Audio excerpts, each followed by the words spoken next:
What up, y'all? It's your man D Real, and welcome to another session of Be Real with D Real, where edutainment is what I do. It's Sunday, so guess what? It's time for some reading recommendations. Yeah, I have been doing quite a bit of reading, and wow, I've come across some jewels, and I want to share them with y'all. But before I do, what I'm gonna need y'all to do is the same thing I need y'all to always do: comment, like, subscribe, and share. Share the Be Real with D Real page with others, and subscribe yourself so that you can get content when new content drops. Comment, like, subscribe, and share. Now, I've got three new titles that I want to share with you, and a couple of retros. First up, this right here, White from Black Manta Comics. Now, I know that some of y'all are wondering, what the hell is White? White is the follow-up to Black by artist Kwanzaa Osayefo, Tim Smith III, and Jamal Igle. Black is the story of a world where only people of African-American descent, Africans, are the only ones who have the genetic ability to develop superhuman powers. And of course, as you know, in comics, as it would be in real life, white people would be highly pissed about that because they want superpowers too. And that's mostly what Black is about. They're rounding up Black people with superhuman powers, and they're experimenting on them and dissecting them and all of that kind of stuff to find out what gives them their powers.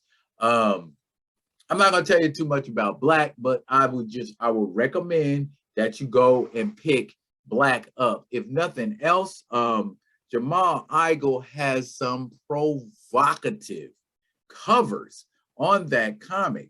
Like, for instance, with White here, they're telling the story of a president whose last name is Mann. M-A-N-N. Yeah, the man.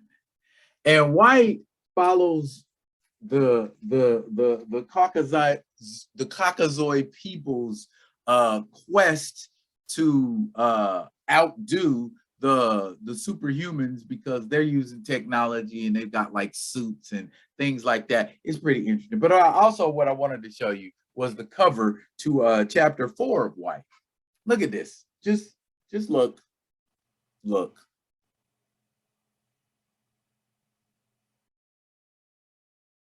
See what I'm saying? You see what I'm saying? Go pick up White. Go pick up White. It's a good read. Trust me, it's a really good read. Because there ain't no comics code on it, they ain't got that comics code authority that they have to abide by. They saying what they want to say, and they doing what they want to do. Good read. There is a character in that comic book by the name of Hood Rat, and her superhuman power is to control rats. I know I did a segment a while back called Black Girl Superhero Magic. And during that segment, I have mentioned Nubia. And I did a video all about Nubia. Right here is Nubia's comic, 6-issue limited series, Nubia and Amazon. Now, I learned some things from reading Nubia. I'll tell you what I learned reading from Nubia. Amazons, at least in the DC universe, are not born anymore. They are resurrected, reincarnated, if you will. The souls of women from previous lives come from the underworld and come up through this thing called the Well of Souls. And boom, they have scant memories of their previous lives, but at the same time is in sort of kind of like a deja vu type of remembrance thing. But that's, I ain't know that. Oh, I thought, they, like everybody else, that, like they say in mythology, Amazons kidnap men and just to have sex with them so that they can procreate and, that kind of a thing. But it's interesting to see that, okay, the Amazons are taking a different approach to this. Issue 2 of Nubia is out. And in this story, an arc begins where it looks like, it appears that the spirit of Medusa is out to get Nubia, and she is transferring her essence from body to body to different Amazons. And what happens when she transfers bodies from one Amazon to another, the previous Amazon is turned into stone. I don't know if that's a permanent condition or a temporary condition, but she's gunning for Nubia in a terrible kind of way. And I am anxious to see what happens when Nubia crosses the path of, I guess, what appears to be the essence of Medusa. Also, continuing to read Black Manta, issue 4. Black Manta has linked up with a, I guess, Atlantean spirit to try to get to the bottom of these headaches that these magic stones have been given certain people. And also there's another Black Manta-like villain called Devil Ray that's gunning for Black Manta. And it looks like those two meeting up is going to be inevitable. Great writing in this book. Great writing. I love the dynamic between the characters. Aquaman even has a couple of cameos in here. So it, like I said, interesting read. Very interesting read. If you have not been reading Black Manta, you better start. Okay. Sort of my honorable mention number 1 is this right here. The other history of the DC universe. I don't know if you've ever seen the history of the DC universe, but that comic book is very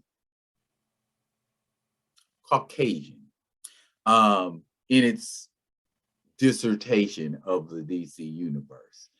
This comic book tells the story of Black superheroes in the DC universe from the perspective of yours truly, Black Lightning. It's really a very Afrocentrically told story. And it makes it appear as though all of the prominent Black superheroes from the 70s and 80s, Black Lightning, John Stewart, Vixen, those characters, Cyborg, all have kind of a synergy because they're Black. And so, Black Lightning does a really good job of telling that story from the perspective of African-American superheroes, which I thought was very cool. If nothing else, I think it's like a 3 or 4 issue series, but this is the first book. And when I was finished reading it, I was like, yeah, that's pretty gangster. The other history of the DC universe. If you can't find it, you can go to your local comic shop. They should have it. Barnes and Noble should have it. And if not, there's always Amazon. Also, little throwback for y'all. What you know about, what you remember about the 9 rings of the Wu-Tang. Yeah, bro. Somebody decided to put the Wu-Tang in their own kind of little sword and sorcery adventure. And this is coming through Image Comics. This was like back in, I want to say, the mid to late 90s. It was a 5-issue miniseries. And basically, you just got the Wu-Tang Clan. That's Ghostface. Get it? Ghostface. Yeah, that's Ghostface. So, and there's like this, I guess, like sorcerer or witch or something that's like her, and and she's pitting the different members of the Wu-Tang against each other and making them fight each other against their will. It's a nice little imagining of like what Wu-Tang could be if they were superpowered, or and it plays right into what Wu-Tang's all about, because they got that fantasy edge, that fantasy tip in what they do. It's a 5-issue miniseries from back in the day. Nucadia Comics, if you've ever ordered anything from Nucadia, they have all 5 issues. Otherwise, you're gonna go through eBay trying to get 1, get 2, get 3. And most of the time, Nucadia has really reasonable prices for their comics. That is my recommended reading list for December 19th, 2020. What do you think? Are y'all going to go out and pick up some of this and read it? Or are you just going to go digital? Drop it in the comments. And as always, I will be coming at you with another one of them other ones. And until I am, y'all be good and be good.